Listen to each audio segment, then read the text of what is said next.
Get ready to watch a spectator make a prediction even they won't believe. Pure self-working magic with no setup. So grab a deck, hit subscribe for more confidence building tutorials, and let's uncover the impossible.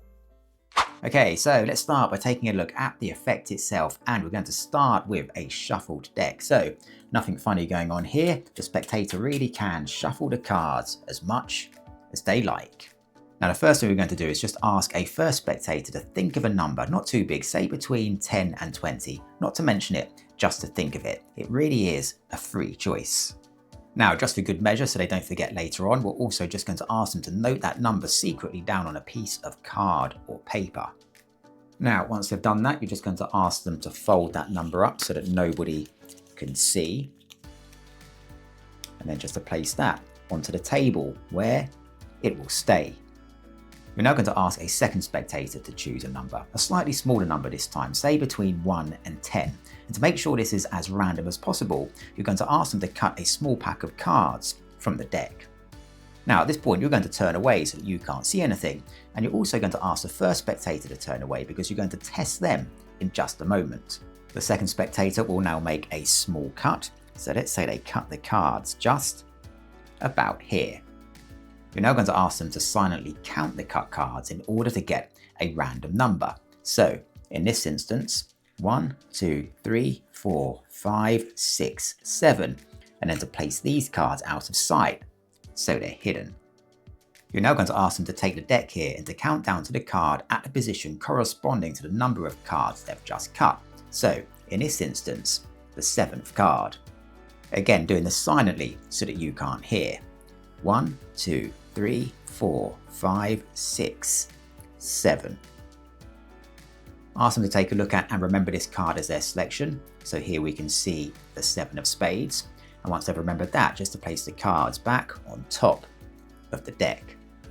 At this point, you and the first spectator can now turn back around towards the cards. Emphasizing there's a selected card at a totally random position, you can explain you're now going to test the first spectator to see whether they can pick up on what the selected card might be.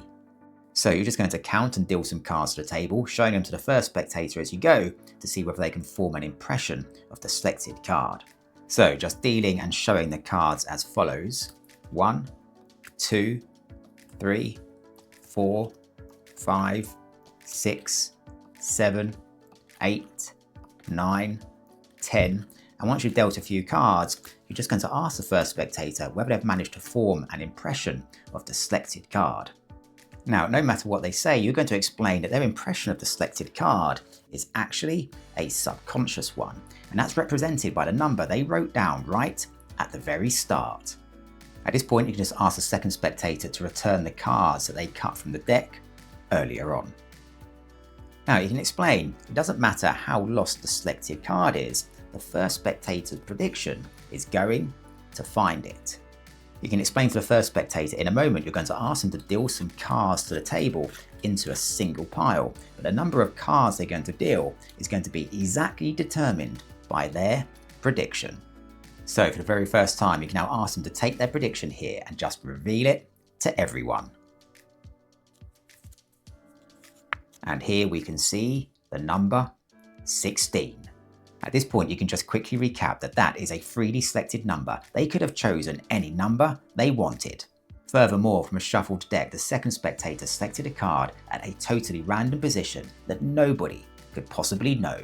You can now ask the first spectator just to take the deck here and to count off a number of cards corresponding to their freely selected number. So in this instance, 16 cards. So 1, 2, 3, 4, 5, 6, 7, 8, 9, 10, 11, 12, 13, 14, 15, 16, and they can place the rest of the deck to the side. Now to make things even more interesting, you're going to ask them to add the 2 digits of their number together in order to get a new number. So in this instance, that's 1 and 6 equals 7. You're now going to ask them to deal that many cards from the packet here. So in this instance, 7 cards. 1, 2, 3, 4, 5, 6, 7, placing the final card to the side.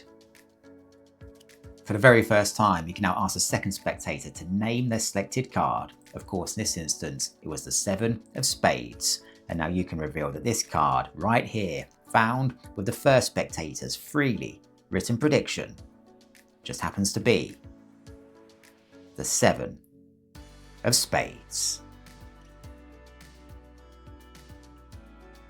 Okay, so let's take a look at the secret to this effect. Now, you really do start with a shuffled deck. A spectator can shuffle the cards as much as they like. Now, you're just going to ask a first spectator to note down a secret number between 10 and 20. Now, just to note, this won't work with the number 20 itself, so just emphasize between 10 and 20. This really is a free choice though. Let's say in this instance they choose the number 17. Keeping that hidden, ask them to fold it up and just to place it onto the table. As you and the first spectator turn away, you're now going to ask a second spectator to cut a small pack of cards from the top of the deck. Now here, just ask them to aim for between 1 and 10. Technically, it just needs to be less than 15, but it's a totally free choice. Ask them now to silently count how many cards. So in this instance, 1, 2, 3, 4, 5, and then to place these cards out of sight. Ask the spectator now to take the deck and to count down to the card at a position corresponding to the number of cards they've just cut. So in this instance, the 5th card. Ask them to do this silently and not to change the order as they go. So 1, 2, 3, 4, 5. Ask them to take a look at and remember the card at this position. So here we can see the Queen of Clubs, and then return these cards to the top of the deck. Now you're going to take the deck and you're going to deal cards to the table, showing them to the first spectator as you go. And as you do this, you're going to count the cards until you get to 10. So 1, 2, 8, 9, 10. When you get to 10, you're going to stop counting. And as you ask the first spectator whether they've got an impression of a card, you're just casually going to deal 4 more cards. Take all of the dealt cards here and place these on top of the deck. You'll now ask the second spectator just to return the cards that they cut from the deck earlier on. At this point, the selected card is now the 15th card from the top, and if you like, you can just perform some false cuts or shuffles of your choice to make it look as though things really are mixed. You're now just going to demonstrate how you're going to ask the first spectator to deal cards to the table, and here you're just casually going to deal 5 cards. 1, 2, 3, 4, 5. And then just place the rest of the deck on top of the dealt cards. At this point, the selected card is now the 10th card from the top of the deck, ready for the prediction. Ask the first spectator now to reveal their prediction, and in this case, obviously, it's the number 17. Ask them now to take the deck and to deal off that many cards to the table. So in this instance, 17 cards. 1, 2, 3, 15, 16, 17. Ask them now to add the 2 digits of the number together in order to get a new number. So in this instance, 1 and 7 equals 8. Ask them now to deal off that many cards from their dealt cards here. 1, 2, 3, 7, 8. Placing the final card to the side. All that's left to do now is to ask the second spectator just to name the selected card, and you can reveal that that just happens to be the card on the table. In this instance, the Queen of Clubs. And there you have it.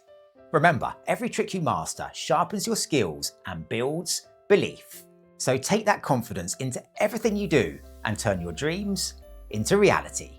Thanks for watching, and I'll see you in the next tutorial.